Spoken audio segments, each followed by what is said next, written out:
चलन पाडायचं त्याच्यावर मुलगा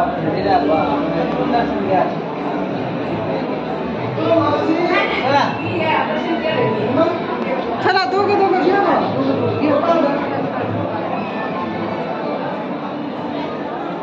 आता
అందుకనే బాబా గారు ప్రతి భక్తులు ప్రతి మానవ జీవిలో ప్రతి జీవిలో కృష్ణుడు నేను ఉన్నానన్నట్టుగానే బాబా గారు ఆత్మస్వరూపులు ఆత్మను వశం ప్రాప్తించుకున్నారు బాబా గారు. అందుకనే అందరి భక్తులలో ఈరోజు ఆత్మ రూపంలో బాబా గారు దర్శనాలు మనకు స్వప్నంలో కానీ దర్శనంలో కానీ సమాధి మందిరంలో కానీ దర్శనం మనకు ఇవ్వగలిగే నిరాకార ఆత్మజ్యోతి స్వరూపులై ఉన్నారు. నేను మరణించినా నా జ్ఞానం మరణించదు అని బాబా గారు అన్నారు. సూర్యచంద్రులు ఉన్నంత వరకు నా జ్ఞానము మిగిలే ఉంటుంది.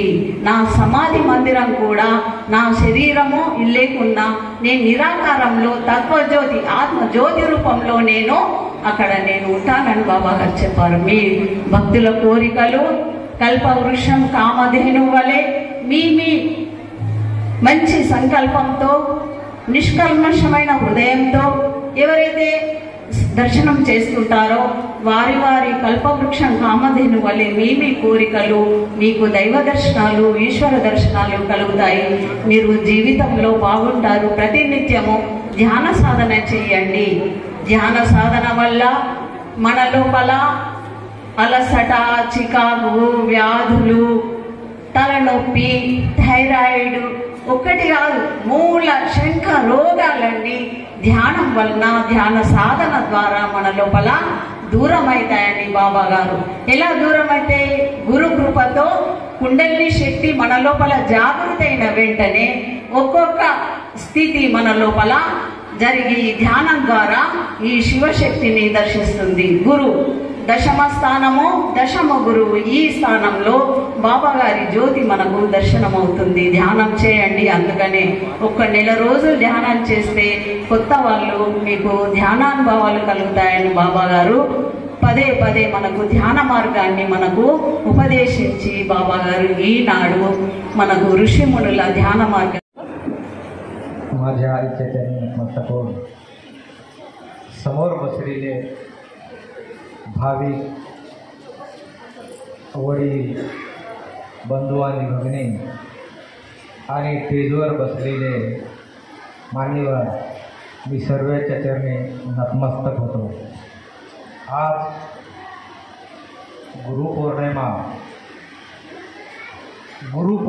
म्हणजे माणसाच्या जीवनामध्ये जे गुरु आम्हाला ज्ञान देतात, शिक्षा देतात, माणसाला विकासाकडे नेतात आणि आम्हाला अध्यात्मिकडे नेतात ते सद्गुरू. तर आज या सद्गुरूची चरणी आम्हाला आज गुरुपौर्णिमेच्या निमित्तानं आज नतमस्तक होण्याचा आमचा आता दिवस आहे. तर गुरुर ब्रह्मा गुरुर विष्णू गुरुर महेश्वरा गुरु साक्षात परब्रह्मा तस्मै गुरुये नमः. अशा गुरुला जे आम्हाला नव्या विचाराचा जो जन्म देतो हा ब्रह्मा, असा जो गुरु आमच्या जो गुरुर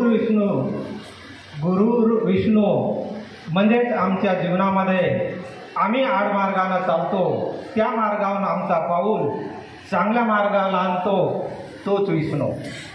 गुरुर महेश्वरा, जो आम्ही वाईट विचारानं, जे आमच्या मनामध्ये वाईट विचार येतात आणि ते विचारातून आम्हाला बाहेर पाडण्यासाठी जे ध्यान मार्ग शिकवतात तोच शिव.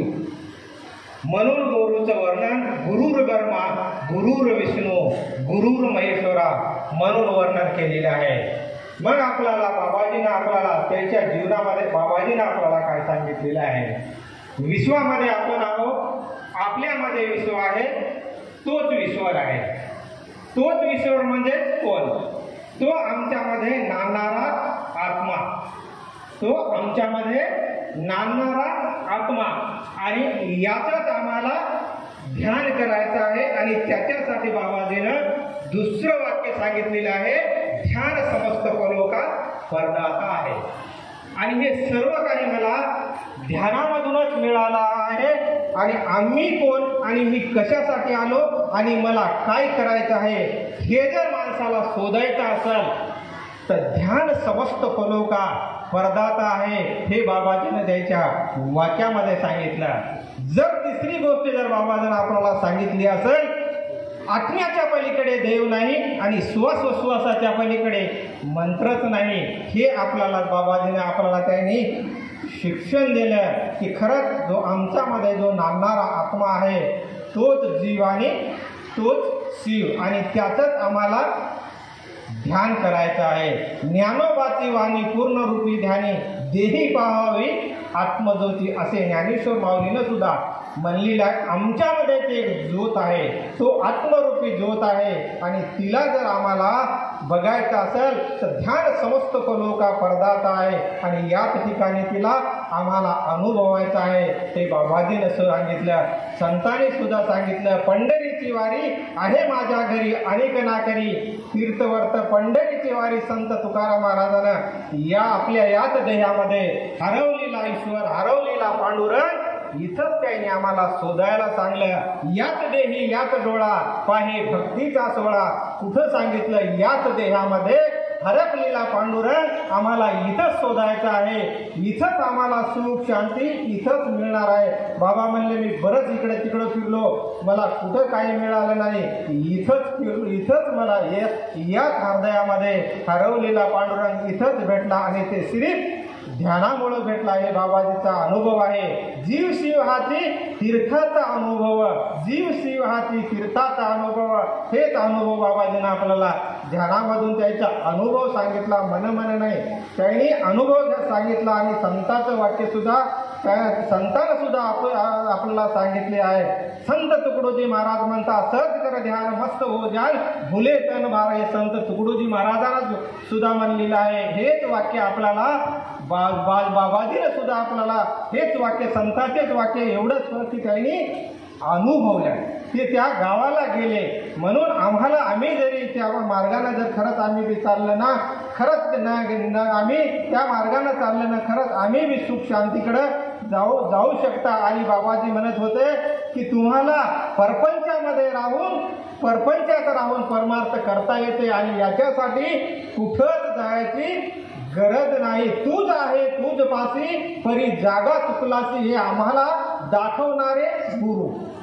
आमची जागा कुठं आहे दाखवणारे गोरी तूच आहे तूच पासी, परी जागा चुकलासी ती जागा आमची चुकलेली हरवलेली जागा जी आहे आमच्या जीवनामधली, आम्ही कुठं जाऊन फसतो तिथं आम्हाला ते तिथून बाहेर काढायचं काम श्री गुरुच करतात. पण गुरु बरेच आहे, पण असा गुरु पाहिजे कुंडीचा मालक हजारात एक, त्याच्या डोळा दिसे भरमरूप. ते इकडं तिकडं बोट करून दाखवत नाही तर ते इकडंच बोट करणारे, काया ही पंढरी आत्मा हा विठ्ठल म्हणणारे ते इकडंच बोट दाखवतात. आणि बाबाजीनं बी इकडंच बोट दाखवलं.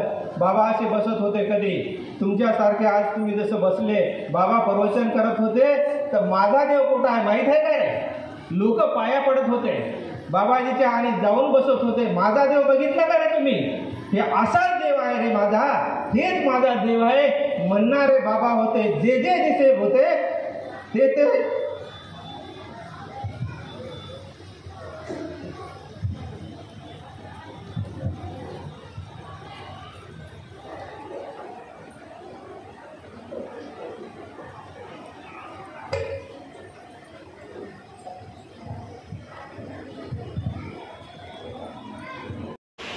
आपण या कार्यक्रमामध्ये गुरुपौर्णिमा या कार्यक्रमामध्ये आलेले आहोत. आध्यात्मिक मध्ये गुरुचा मतलब होतो गुरु म्हणजे ज्ञान. मग आपण या कार्यामध्ये गुरुच्या कार्यक्रमामध्ये कधीही असतो. मग आपण ज्ञान घेण्यासाठी जर गुरुपाशी येत असेल तर आमच्यामध्ये अर्धे गुण अज्ञानाचे असतील की अर्धे चांगले घेण्याचे असतील. मी माझ्या शरीरातल्या गोष्टीवर मी हे ज्ञान करेन माझ्या अल्पबुद्धीनं माझ्या विचारानं. जर गुरुच्या ज्ञानापाशी आपण जर जात अज्ञान तत्व आहेत हे तुम्हाला पुस्तकामध्ये बी भेटल्या जातील की मी 10 गुणाने बनलेला माणूस या स्त्री आहे. हे माझं जे शरीर आहे, मी स्त्री पुरुष बी इथं म्हणणार नाही, आमचं जे हे शरीर बनलेलं आहे हाडामासाचं, याच्यामध्ये 10 गुण ज्याला आपण बी तत्व बी म्हणू गुण बी म्हणू. एक अज्ञानी आहेत, 5 गुण अज्ञानी आहेत, 5 गुण एवढे ज्ञानी आहेत की तुम्ही ज्ञानानं इथं तुम्ही सद्गुरू बनू शकता, एक माऊली बनू शकता तुम्ही इथंच याच गुणामध्ये. तर आम्ही या प्रपंच गुणामध्ये आम्ही आध्यात्मिक मध्ये येतो. आम्ही तेव्हा 5 गुण आमच्यामध्ये सत्व गुण आहे, आम्ही घेण्याच्या कॅपॅसिटी मध्ये येतो. घेण्याचं इथं घ्यायचं आहे. इथं कुणी मोठा नाही, इथं मास्टर लोक आहे, पॉलिटिकल वाले आहेत, भजन वाले आहे, भजन लेखन करणारा माणूस आहे. तेव्हा आम्ही इथं जेव्हा येतो तर आम्ही 5 तत्व सत्व गुण आमच्यामध्ये परमेश्वराने याच्यामध्ये टाकलेले आहे या शरीरामध्ये, हाडमासाच्या शरीरामध्ये. जेव्हा आम्ही सद्गुणापाशी जातो तेव्हा आम्ही आमचे जे कर्मगुण आहेत, ज्याला वाईट गुण म्हणतो आम्ही, प्रपंचासाठी वापरतो जे गुण आहेत, माझ्यापाशी आहे माझ्यापाशी नाही, ह्या गोष्टी वापरतो. तेव्हा आम्हाला प्रपंच चालवायचा असतो. आम्ही तिथे दोन्ही भाषा वापरतो. सर्व सुखाचा दाता है तू, जय जय जय फुलराज दयाळा, जय जय जय फुलराज. ऑगस्ट 30ला जन्म घेऊनी तिला जगाचे कल्याण. ऑगस्ट 30ला जन्म घेऊनी तिला जगाचे कल्याण. नासिकाला शुद्ध बनविले देऊनी आत्मज्ञान फुलाए, देऊनी आत्मज्ञान. तव कृपेने सुटतील सारे 84 बंधना. तव कृपेने तुटती सारे 84 बंधना. करुणा करसी जीवन सवरसी पुंजाईच्या नंदना फुलाए, पुंजाईच्या नंदना. जीवा शिवाचे मिलन करुनी करसी साक्षात्कार. जीवा शिवाचे मिलन करुनी करसी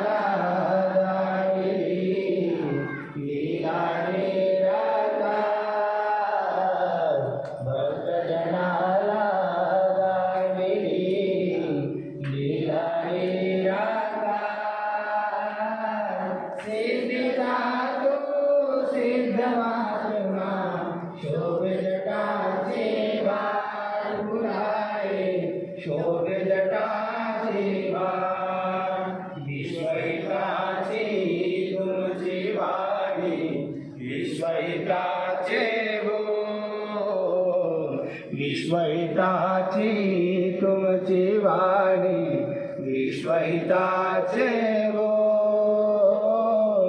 दीन जनाला उपदेश करसी ज्ञान तुझे अनमोल फुलाए ज्ञान तुझे अनमोल सांज सकाळी ओवाळी नवी आरती पंचे प्राण सांज सकाळी ओवाळी नवी आरती पंचे